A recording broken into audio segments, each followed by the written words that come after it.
Paltrocast. First question I have is, how are you today? And then we're going to lead into the meaningful stuff about That's Funny. I'm well today, Darren. Thanks for having me on here. All is good. There's rain in the world. The earth is being refreshed. Everything's terrific. So basically, I just got a response that's the opposite of the Alex Grossman we see in That's Funny. Without giving too much away, the self-centered Mhm. mind of Alex Grossman. Oh no, this is my public-facing image, Darren. I'm happy and optimistic. Everything's awesome. Everything's awesome. So without giving too much away, I love the opening part of the movie that you show an actual YouTube video that people can actually see. Yeah. How is that made with relation to the movie itself? I'm sorry. Could you repeat that? I couldn't hear that. The opening of the film, we see the YouTube video that's actually in the movie. So when was that actually filmed? Oh yeah, so that was shot before the pandemic. That was actually from my first stand-up set. And yeah, that was the first time I went up, and that was taped from it. So this movie is the opposite of the movie Road Hard. Did you by any chance see that Corolla movie, Road Hard? No. In Road Hard, it's basically Corolla playing a 20 times modified version of himself, but he's trying to get on the talk show that's now run by his friend, who's played by Jay Moore, who's really supposed to be Jimmy Kimmel. He's Uh, trying to rebuild his career as a stand-up. And that movie is your rah-rah happy ending kind of thing. This isn't the happiest movie in the world, but arguably it's not really that much about stand-up comedy. It's more about a person trying to find themselves. yeah, to me, stand-up comedy was the vehicle, and the message, I think, it could be executed any number of ways, and probably has been before. But the idea is, if you don't enjoy the journey, then the destination's not going to matter. Like, so much of my life, I was focused on, I need to win this, I need to get this, I need to do Mhm. this. And you would get there, and it was miserable to get there. And whether you won or lost, that feeling would, I don't know, last 5 minutes. And then you're like, fuck, I just spent so long on this. So it's the movie's a reminder to myself. And I think about it all the time. I'm like, God, you just gotta, if you gotta enjoy the day in and day out of whatever it is you're doing, because that's 99% of it. It's very cool to see that I'm talking to Alex Grossman, the star and the director of the movie, who's playing a guy in the movie who is a part-time-ish stand-up comic who's also an ad agency director kind of guy, which is you in real life. Yet we see you in this movie bombing when you do stand-up comedy at one point. I'm not saying when in the film you bomb, but uh, the person I'm talking to is not at all the character from Hmm. the movie. So was that very difficult to be a different human being who had the same name and same job titles? Thank you. There are a lot of similarities and there are some differences. Like, in my mind, the reason I quit doing stand-up before the pandemic was because I didn't feel good enough. I felt like it could always go wrong. I was going to forget my jokes. What's the point? I'm 50 years old. I don't have 10 years to get good at this. Like, what a fucking waste. And after the pandemic, I realized, oh, that it doesn't matter. Just get up and do it and have fun. So I'm not as concerned about bombing anymore. And I did start going to open mics, which are just other jaded comics sitting around, and Yeah. they're either nervous about going on or upset that they just went on and nobody's paying attention. And I don't care anymore. I don't care. Is there a more neurotic profession than stand-up comic?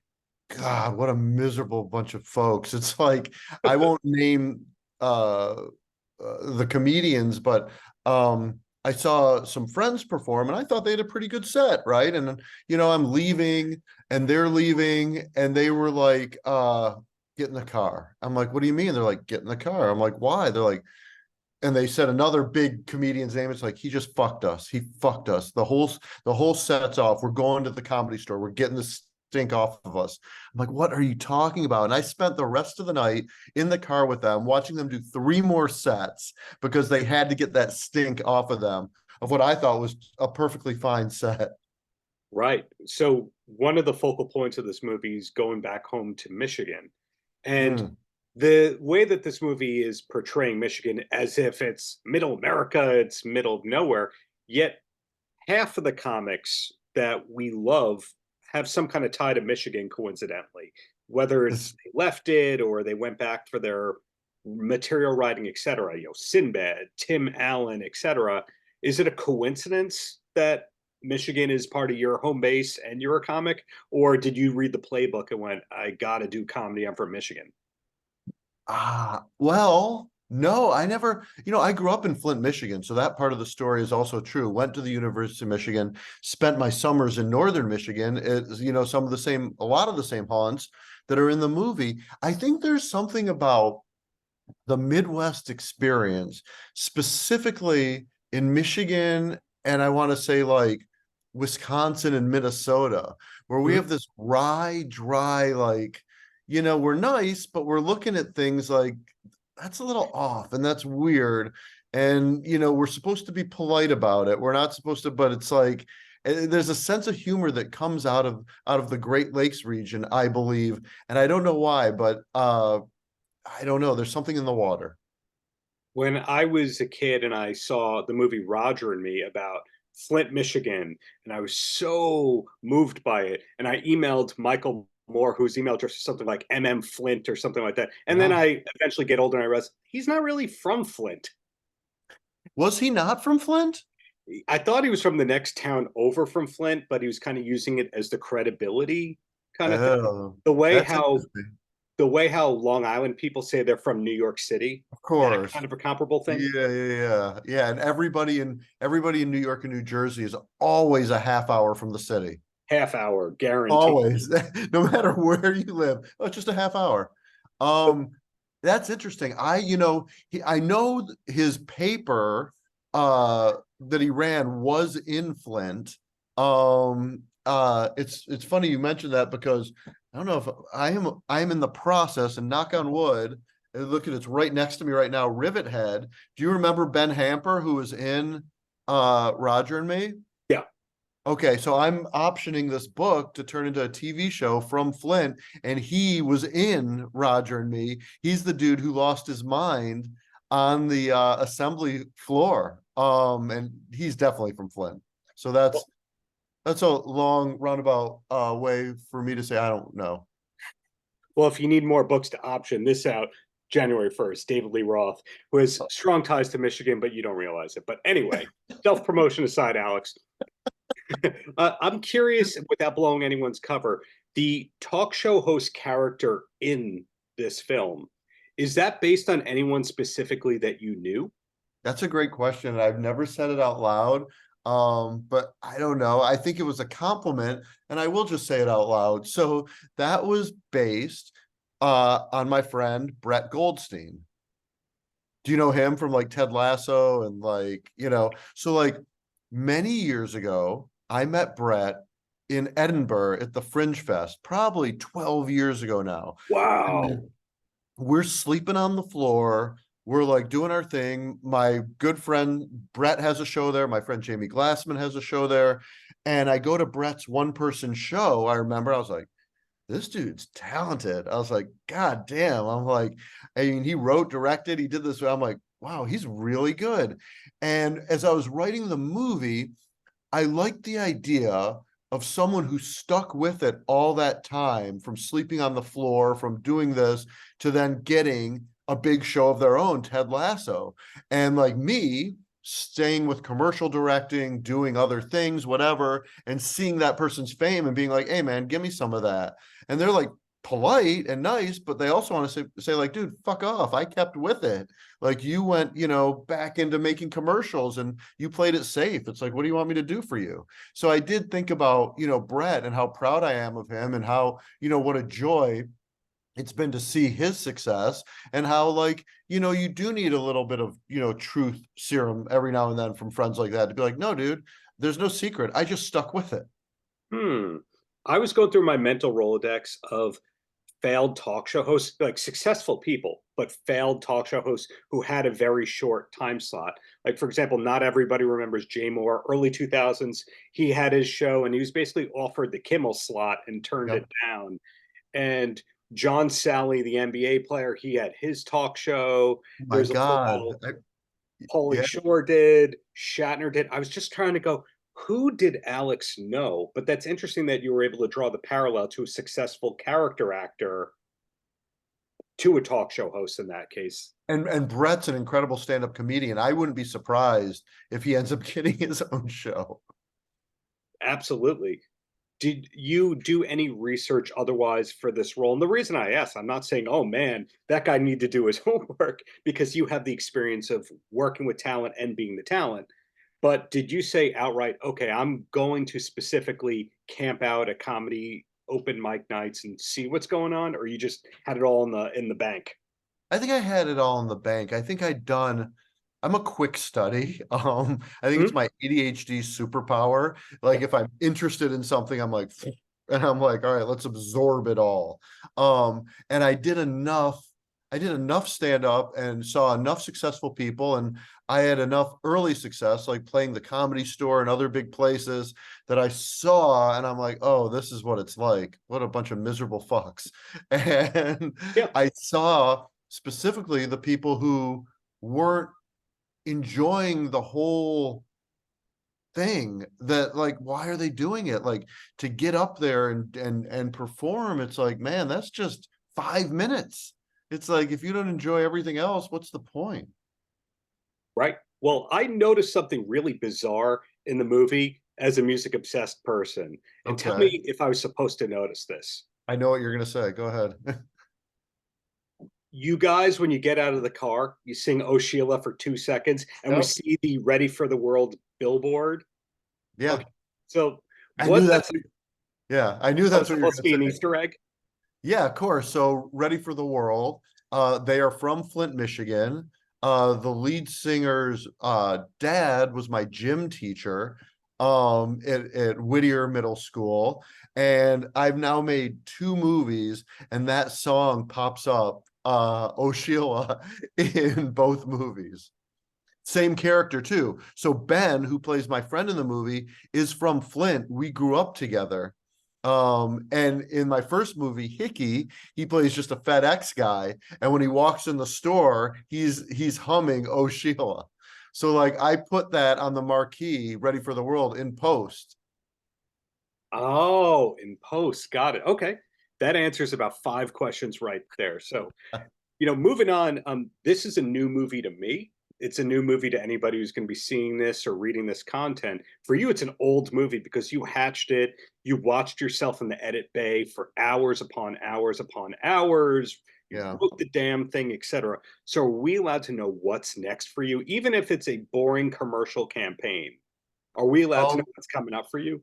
well, Darren, hopefully it will be plenty of boring commercial campaigns because that's what pays the bills. And to reference your character, sorry to rudely interrupt you, it's what keeps your insurance.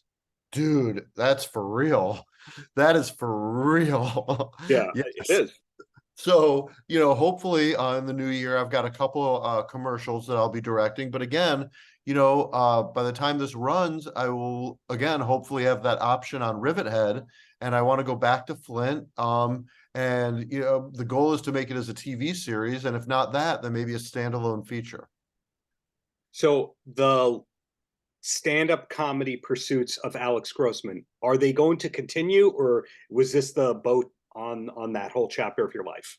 I think about that every day. I'm like, because I can't stop jotting down premises for new jokes.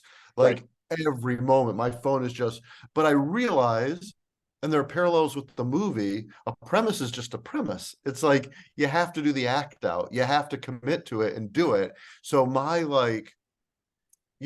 conflict every day, all the time, is like, all right, am I ready to jump back in? And if so, what's my goal? And always have to remind myself, no goal, just do it if you like it. Because the thing I ended up not loving doing stand up, I don't, and I caught myself doing it all the time. I don't love the formulaic jokes. I don't love da da da da da da da da da da da da, and I Yes. hate that. I just don't, and that's what my jokes would become. And I'm like, if I get up there, I want it to be a little bit more storytelling, maybe a little bit more Mike Birbiglia, and if there's a balancing act between interest and humor, I think I want to ramp up the interest and the humor will come. Like, just make sure whatever I'm talking about is interesting and the funny will come from it. Well, it sounds like it's that plus, as your character mentions in the film, the waiting around, the late night hours, the dealing with the other comics. Those two things stink, but it's the 5 to 20 minutes on stage expressing yourself is what you love. I love that part. I love that part.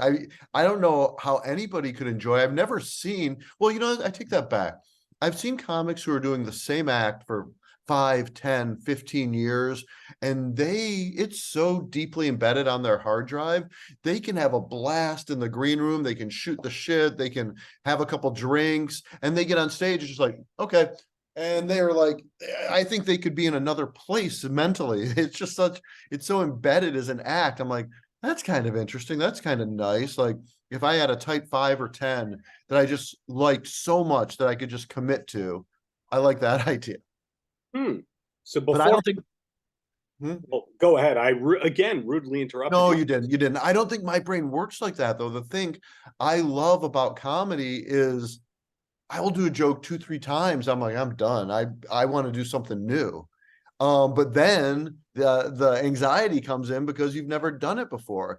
Like right before the pandemic, the last time I performed was in New York at Stand Up New York, and I've got my 8 minutes or whatever, but I'm walking through Central Park and I'm rewriting it all. And by the time I get to Stand Up New York on the Upper West Side, half my set is new jokes that I wrote in the park that have never been anywhere but in my mind. Which is not far off from what we see in this great movie. This great Thank movie, which struck a chord with me for better and for worse. But before I endlessly thank you and depart from you, it sounds like here's a free business idea. It sounds like the Alex Grossman way to stay in comedy, but not necessarily have to deal with all the hassle, would be starting up a business of free premises that you go to comics and you go, premises, give me the co-write credit if you use it, almost like a songwriter, and then you don't have to deal with the late nights or the being on stage part.